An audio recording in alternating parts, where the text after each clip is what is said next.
दुनिया में हम सब योग्य हैं। कल मैंने आपसे एक बात कही, पता नहीं आपने ध्यान दिया कि नहीं दिया। कल मैंने आपसे एक बात कही कि इस दुनिया में सभी योग्य हैं। कोई अर्जुन है, कोई कर्ण है,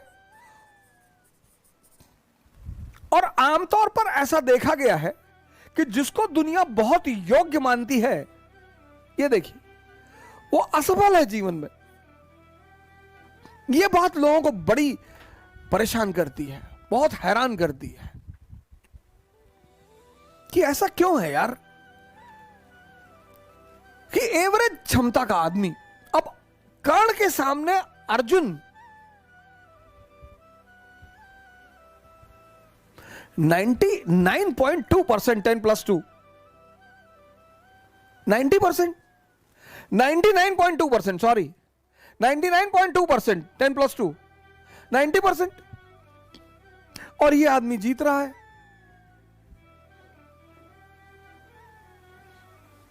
ये बात आपको आश्चर्यचकित नहीं करती? और ये यही नहीं है कहानी में, ये जीवन में भी है।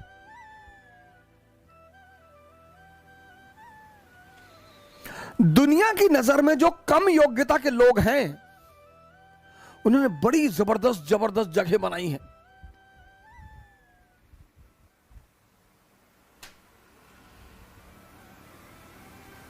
दुनिया में जो कम योग्यता के लोग हैं,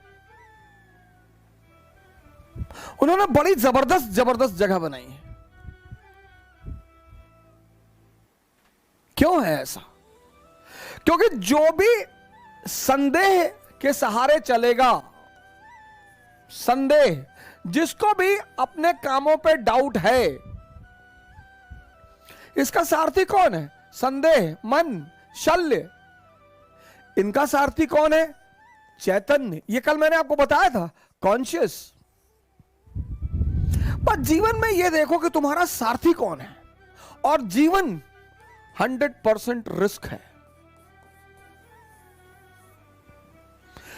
यहां मौत को छोड़कर कुछ भी कंफर्म नहीं है। और 98% लोग इस दुनिया में, 98% लोग इस दुनिया में हर चीज का कंफर्मेशन चाहते हैं।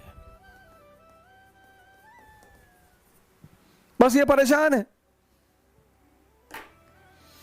यही परेशान है। 2% रिस्क लेते हैं, और जब ये 2% उपलब्धि की ऊंचाइयों तक पहुंच जाते हैं, तो ये 98-90% अपने आप को सांत्वना देता है कि अरे भैया भाग्य, भाग्य भैया भाग्य, भाग्य के बलि हैं भैया। भाग्य, भाग्य नहीं है। आशीर्वाद मैं मानता हूं परमात्मा का, भाग्य तो मैं मानता ही नहीं। मैं परमात्मा का आशीर्वाद मानता हूं कि आप कोई काम करते हो, वो आपके सर पर हाथ रख देता है, तो कितना भी मुश्किल काम हो वो आसान होता चला जाता है।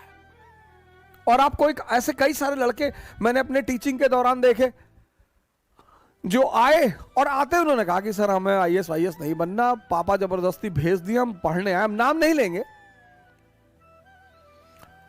एक यूपी कैडर के आईएएस है, मैं उनका नाम नहीं लूंगा, हमारे मित्र हैं। उन्होंने हमसे यही कहा था कि सर पापा जबरदस्ती भेज दिया, हम हाई कोर्ट में प्रैक्टिस करना चाहते थे, और जब हमारा पढ़ने वढ़ने मन नहीं लगता है। हमने कहा बहुत जबरदस्त यार, बहुत बढ़िया, शाबाश, वेरी गुड। इतनी ईमानदारी है, इतनी ईमानदारी तो है कि तुम मानते हो कि मेरा पढ़ने में मन नहीं लगता। फिर एक बैग वो बंदा गायब हो गया, और हुआ क्या, अच्छा ग्रुप मिल गया, अच्छे लड़के मिल गए, अच्छे सीनियर मिल गए, और पढ़ने में मजा आने लगा, मजा आने लगा, बंदा वो काम करने लगा।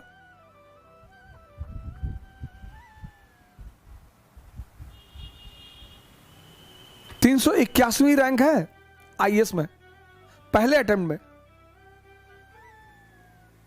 381, दूसरे अटेम्प्ट में 104, मतलब पहला अटेम्प्ट, ये नहीं कि पहला एक अटेम्प्ट में हुआ ही नहीं, दूसरे अटेम्प्ट में 381, 104। यह है परमात्मा का आशीर्वाद। मेहनत उसने किया है, लेकिन माहौल किसने दिया, संगत किसने दी? मैं कर्म के सिद्धांत पर प्रभु के आशीर्वाद को मानता हूं। भाग्य जैसी कोई चीज होती ही नहीं। भाग्य सिर्फ एक बहाना है ये 98% लोगों को अपने आप को डिफेंड करने का। ऐसा मैं मानता हूं, हो सकता है मैं गलत हूं, मैं इस बात से इनकार नहीं कर सकता, लेकिन हम जैसे लोगों को भाग्य नहीं मानना चाहिए। मिडिल क्लास के लोगों को कभी भाग्य नहीं मानना चाहिए, कभी नहीं, मानना ही नहीं चाहिए। अगर होता भी है तो भी नहीं मानना चाहिए,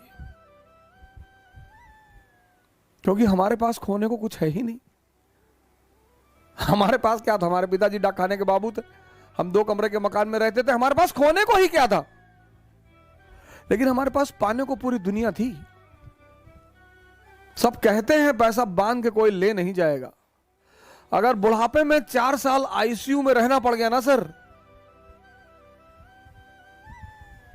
लाइफ सपोर्ट सिस्टम पर, तो मैं आगे कुछ कहूंगा नहीं। नर्क है। नर्क की परिभाषा पता क्या है? नर्क मतलब 60 प्लस की उम्र में आईसीयू में सपोर्ट सिस्टम पर पड़े रहना।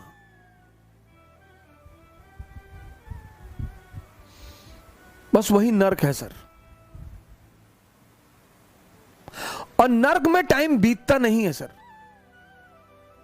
1 साल आईसीयू का आम साल के 1000 साल के बराबर है सर। दुख में अगर घर में डेड बॉडी पड़ी है तो रात कटती नहीं है। Theory of relativity. खुशी के पल में समय बीत जाएगा, पता ही नहीं चलेगा। आपका दोस्त आपसे मिलने आया है, 15 साल बाद मिल रहा है, आप रात में बैठे बात करने के लिए, सुबह हो गई, पता ही नहीं चला। और घर में डेड बॉडी पड़ी है तो रात कटेगी नहीं। इसीलिए धर्मशास्त्र कहते हैं कि नर्क में लोग हजारों लाखों साल तक पड़े रहते हैं।